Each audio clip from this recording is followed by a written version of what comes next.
ഞാൻ പുറത്തിട്ട് ജീവിതം തീർന്നു ആ ഒരു രീതിയിലിരിക്കുമായിരുന്നു ഞാൻ. ഈവൻ എൻ്റെ ഫിംഗേഴ്സ് പോലും എനിക്ക് അനക്കാൻ പറ്റുന്നില്ലായിരുന്നു. ആ സമയത്ത് ഞാൻ ഫുൾ ഷാരോണിനെ കുറിച്ച് ചിന്തിച്ചത്. എൻ്റെ ജീവിതവും സ്പോയിലായി, ഷാരോണിനെ കൂടി കിട്ടിക്കല്ലേ.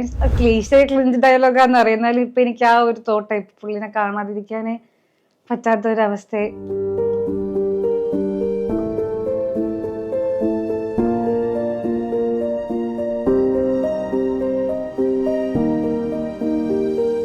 ഹായ്, എല്ലാവർക്കും എന്നെ അറിയായിരിക്കും. എൻ്റെ പേര് ആവണി. 2-3 ദിവസമായിട്ട് നിങ്ങളെല്ലാവരും അറിയുന്നുണ്ട്. 5 days ബാക്ക് എനിക്കൊരു ആക്സിഡൻറ്റ്. ഞാൻ എൻ്റെ ഡ്രീം ഡേക്ക് വേണ്ടി മേക്കപ്പ് ചെയ്യാൻ പോയതാ. പക്ഷെ ഇപ്പോൾ ഞാൻ ഇങ്ങനെ കിടക്കുന്നത് ചെറിയൊരു ആക്സിഡൻറ്റ് പറ്റിയായിരുന്നു. ഞാൻ കണ്ടായിരുന്നു നിങ്ങളുടെ ഒരുപാട് പ്രാർത്ഥനയും വിശ്വാസം. ഒരുപാട് താങ്ക്സ് ഉണ്ട്. ഞാൻ വന്ന സമയത്ത് പോലെ ഇപ്പം ഒരുപാട് ബെറ്ററായി. വന്നപ്പോൾ എനിക്ക് കാലെനിക്ക് ഫീൽ ചെയ്യുന്നില്ലായിരുന്നു. ഇപ്പം എനിക്ക് അതിൽ നിന്നൊക്കെ മച്ച് ബെറ്റർ ആയിട്ട് ഞാൻ നിങ്ങളുടെ പ്രാർത്ഥനയാണ്. Thank you so much for that. ഞാൻ കുറച്ച് റിക്കവറി ആയിക്കൊണ്ടിരിക്കുകയാണ്. ഞാൻ കഴിഞ്ഞ ദിവസം ICU റൂമിലേക്ക് ഷിഫ്റ്റായി. അപ്പോൾ ഞാൻ ഇന്നലെ തൊട്ട് ഫിസിയോ സ്റ്റാർട്ട് ചെയ്തു. പയ്യെ നിൽക്കാനും ഇരിക്കാനൊക്കെ തുടങ്ങി. പിന്നെ ഇവിടുത്തെ ലേക്ക് ഷോറിൻ്റെ ടീം വെരി ഗുഡ് സപ്പോർട്ടാണ്. ഇപ്പം ഈവൻ ക്ലീനിങ് സ്റ്റാഫ് തൊട്ട് മേലോട്ടുള്ളവരാണെങ്കിലും എല്ലാ ദിവസവും എന്നെ കാണാനും തിരക്കാനും അവരുടെ ഒരു മെൻ്റൽ സപ്പോർട്ട് പറയേണ്ട കാര്യം. ഈവൻ എൻ്റെ ഫാമിലിയുടെ കൂടെ ചേർത്ത് വെക്കേണ്ട ആൾക്കാർ തന്നെയായിട്ട് എനിക്കിപ്പം ലേക്ക് ഷോർ ഹോസ്പിറ്റൽ ടീമിൽ പറയാനുള്ളത്. അവരുടെയൊക്കെ സപ്പോർട്ട് ഇല്ലെങ്കിൽ, നിങ്ങളെയും എല്ലാവരുടെയും സപ്പോർട്ട് ഇല്ലെങ്കിൽ എനിക്കിപ്പോൾ ഇപ്പം എല്ലാവരും പറയുന്നുണ്ട് മനസ്സിൻ്റെ ധൈര്യമാണ് വേണ്ടത്, അതാ. പക്ഷെ എനിക്ക് വന്ന സമയത്ത് എനിക്ക് തീരെ ഇല്ലായിരുന്നു. എനിക്ക് ആ വീഡിയോ കാണുമ്പോൾ അറിയാമായിരിക്കും ഞാൻ കരയുമായിരുന്നു. കല്യാണം കഴിക്കേണ്ട, തലി കെട്ടേണ്ട എന്നൊക്കെ പറഞ്ഞു. അപ്പോൾ എനിക്ക് ഒരു ഉറപ്പില്ലായിരുന്നു ഞാൻ നടക്കുന്നു. കാരണം എനിക്ക് അത്ര പോലും കാലിന് വയ്യ. പക്ഷെ ഇപ്പം എനിക്ക് നല്ല ധൈര്യത്തിൽ പറയാം, ഞാനൊരു 3 months അതിനുള്ളിൽ നടക്കുമെന്ന് എനിക്ക് നല്ല ഷുവറാണ്. ഇപ്പം എനിക്ക് ആ ഒരു കെയറാണ് നിങ്ങളും എല്ലാവരും തന്നുകൊണ്ടിരിക്കുന്നത്. ആകെ ഞാൻ പുറത്തിട്ട് ജീവിതം തീർന്നു ആ ഒരു രീതിയിലിരിക്കുമായിരുന്നു ഞാൻ. അബ്ഡോമിനൽ താഴത്തായിട്ട് എനിക്കൊന്നും ഫീൽ ചെയ്യും. എനിക്ക് ആക്സിഡന്റ് സംഭവിച്ച സമയത്ത് തൊട്ട് ഇപ്പൊ ഇവിടെ വരുന്ന വരെ എനിക്ക് റൈറ്റ് ലെഗിന് ചെറിയൊരു മൂവ്മെന്റും സെൻസേഷനും ഉണ്ടെന്ന്, അതും വളരെ മൈന്യൂട്ടായിട്ടുള്ളൊരു മൂവ്മെന്റ് ഉണ്ടെന്നല്ലാതെ ലെഫ്റ്റിന് എനിക്ക് ഒട്ടും ഇല്ലായിരുന്നു. ഈവൻ എൻ്റെ ഫിംഗേഴ്സ് പോലും എനിക്ക് അനക്കാൻ പറ്റുന്നില്ലായിരുന്നു, ഒന്നും ചെയ്യാൻ പറ്റുന്നില്ലായിരുന്നു. പക്ഷെ ഇപ്പം അങ്ങനെയല്ല. ഇപ്പം ഞാൻ പറഞ്ഞു ഇന്നലെ തൊട്ട് ഇന്നലെ അല്ല മിഞ്ഞാന്ന് തൊട്ട് ഫിസിയോ സ്റ്റാർട്ട് ചെയ്തു. അതുകൊണ്ട് എനിക്ക് നല്ല സ്വന്തമായിട്ട് കാല് ഇപ്പം എനിക്ക് തന്നെ അല്ലെങ്കിൽ സപ്പോർട്ടോടെ ഒരു 1 minute എങ്കിലും എനിക്ക് നിൽക്കാം, ഇരിക്കാം, കാല് അങ്ങോട്ടും ഇങ്ങോട്ടും ആട്ടാം. അതിനൊക്കെ എനിക്ക് പറ്റുന്നുണ്ട്. ചെറിയ സെൻസേഷൻസ് ഒക്കെ തോന്നി തുടങ്ങിയിട്ടുണ്ട്. വളരെ ഇമ്പ്രൂവ് ആയിട്ടുണ്ട്. എന്നാലും ഇപ്പം ഇന്ന് ഒരു ഡേയുടെ ഫിസിയോ കഴിഞ്ഞപ്പോൾ തന്നെ എനിക്ക് നല്ല മച്ച് ഇമ്പ്രൂവ്മെന്റ് ഉണ്ട്. ഇപ്പോൾ തന്നെ നല്ല രീതിയിൽ മാറ്റമുണ്ട്.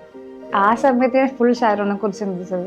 എൻ്റെ ജീവിതവും സ്പോയിലായി, ഷാരോണിനെ കൂടി കിട്ടിക്കല്ലേ. അറിയാമല്ലോ, ഒരു കാല് വയ്യാത്തൊരു കുട്ടീനെ നോക്കാനുള്ള ബുദ്ധിമുട്ട്, അങ്ങനത്തെ കാര്യങ്ങളൊക്കെ ഞാൻ ആദ്യം ചിന്തിച്ചു പോയത്. ഷാരോണിന്റെ ലൈഫിൽ തീർന്നു.